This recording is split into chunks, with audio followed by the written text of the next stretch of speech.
Hi, resuming from the last lecture. फिलहाल हम जो प्रोग्राम करेंगे that program is a board program. Questions ऐसे काफ़ी बार आते हैं which says C program for separating digits of a 3-digit number and display the 3 digits separately, which means whenever you accept a number you will accept a 3-digit number from the user and जब display करना रहेगा तो you will display all these 3 digits totally separately like ऐसा 742 और ऐसा horizontally. So let us have a look कि इसका logic क्या हो सकता है.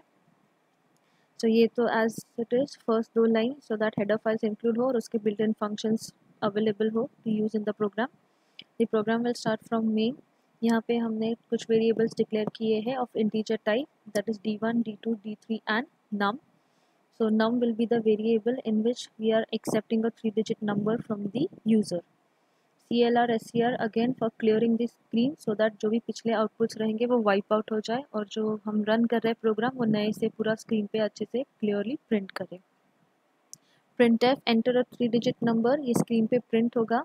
सो लेट्स से कि यूज़र ने नंबर एंटर किया है 742.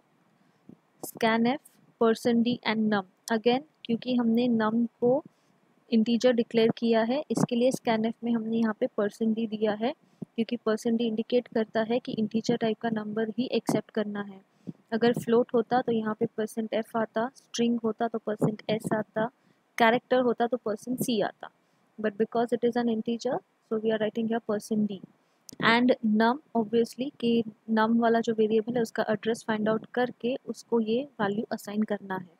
सो आफ्टर दिस स्टेटमेंट यानी ये स्कैनफ वाले स्टेटमेंट के बाद नम वाला जो वेरिएबल है उसके पास वैल्यू क्या होगा 742. So the common logic goes is कि अगर मुझे ये तीनों को सेपरेट करना है मतलब पहले मुझे 2 को अलग करना पड़ेगा फिर 4 को and then 7 will be as it is.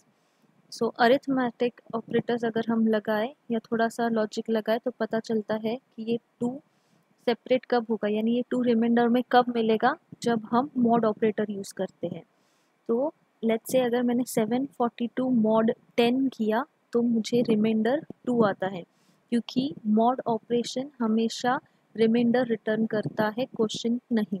इसके लिए डिजिट्स को सेपरेट करने के लिए हम मॉड ऑपरेटर का यूज़ करेंगे, डिवीजन ऑपरेटर का नहीं.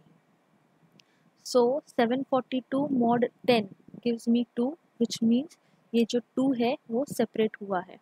सो इसी का हमने जनरलाइज फॉर्म में प्रोग्राम में लिखा है D3 because I am giving it as D1, D2 and D3.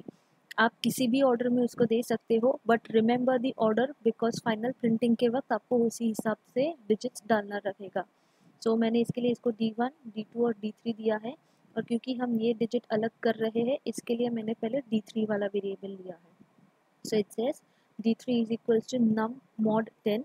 As I said ये स्टेटमेंट के बाद num में 742 रहेगा. So this is exactly what is depicted over here num mod 10. तो क्योंकि num में 742 है तो इट इज 742 mod 10 जिसका रिमाइंडर आया 2. तो ये जो वैल्यू है वो D3 में स्टोर होगा क्योंकि ये स्टेटमेंट ये बताता है कि num mod 10 का जो भी ऑपरेशन परफॉर्म करोगे उसका जो भी वैल्यू आएगा वो किसको असाइन होगा, वो असाइन होगा D3 को. So after execution of this line D3 will hold a value 2. अब मुझे पता है कि 2 अलग हो गया है, अभी मुझे 4 को अलग करना है. तभी 4 अलग तभी होगा जब ये 3 डिजिट से सिर्फ 2 डिजिट नंबर होगा क्योंकि अगर 3 डिजिट में मैंने वापस मॉड 10 किया तो वो हर बार मुझे रिमाइंडर 2 ही 2 देगा जिसका कोई भी यूज़ नहीं है. So to eliminate this 2 what I will do is I will divide this entire number by 10 क्योंकि डिवीजन करने से क्या होगा 742 divide by 10 will give me 74.2. तो क्योंकि हमने नम को इंटीजर डिक्लेयर किया है तो वो डेसिमल वैल्यूज एक्सेप्ट नहीं करेगा तो वो डिवीजन के बाद 74 ही स्टोर करेगा, 0.2 को वो डिस्कार्ड करेगा.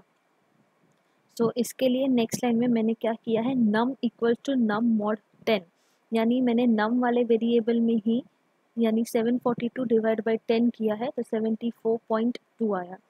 सो आफ्टर दिस एग्जीक्यूशन नम वाले वेरिएबल में क्या स्टोर होगा 74 स्टोर होगा सिर्फ.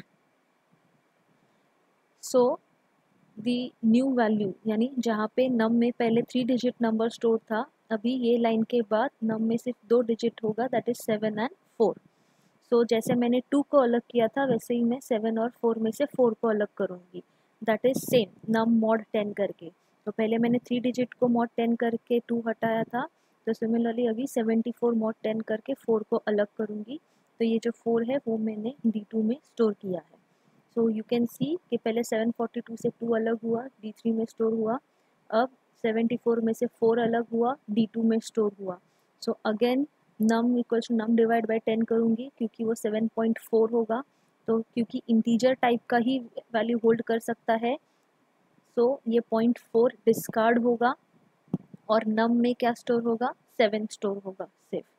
So D1 equals to num mod 10 कर सकते हो तो भी 7 आएगा, या फिर आप डायरेक्टली D1 इक्वल्स टू नम भी लिखोगे तो भी चलेगा, क्योंकि इस लाइन के बाद यानी ये एग्जीक्यूशन के बाद 7.4 में से 0.4 डिस्कार्ड हो रहा है, तो नम वाले वेरिएबल में सिर्फ 7 स्टोर होता है।